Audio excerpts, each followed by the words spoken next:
মুন্সিগঞ্জ জেলার শ্রীনগরে তারেক রহমান কর্তৃক প্রস্তাবিত রাষ্ট্র কাঠামো মেরামতের ৩১ দফা কর্মসূচির লিফলেট বিতরণ করেছেন বিএনপির মনোনয়ন প্রত্যাশী আলহাজ মোহাম্মদ মুমিন আলী। মুন্সিগঞ্জ প্রতিনিধি লিসান আহমেদ জানান, বুধবার সকালে শ্রীনগর বাজার, চকবাজার, কাঠপট্টি, ভাগ্যকুল রোড সহ আশেপাশের বিভিন্ন এলাকায় তিনি লিফলেট বিতরণ করেন এবং জনগণকে ধানের শীর্ষে ভোট দেওয়ার জন্য আহ্বান জানান।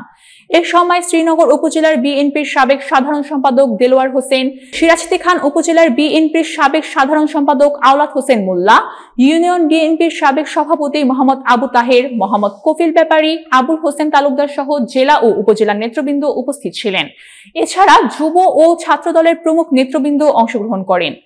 আলহাজ মুমিন আলী বলেন, দেশ ও জনগণের জন্য প্রস্তাবিত ৩১ দফা বাস্তবায়ন নিশ্চিত করতে এবং বিএনপির প্রতীক ধানের শীষের জন্য জনগণের সমর্থন চাইছি।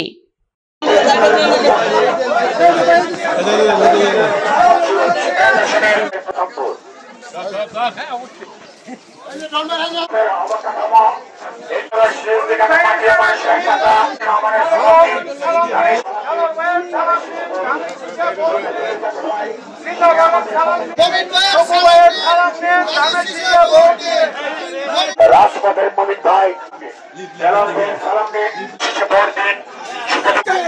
মুমিন ভাই সালাম দেন, মুমিন ভাই সালাম দেন, মুমিন ভাই সালাম দেন, মুমিন ভাই সালাম দেন। হাত তুলে দেব, এই জেলার ভাই, মুমিন ভাই, মুমিন ভাই, মুমিন ভাই।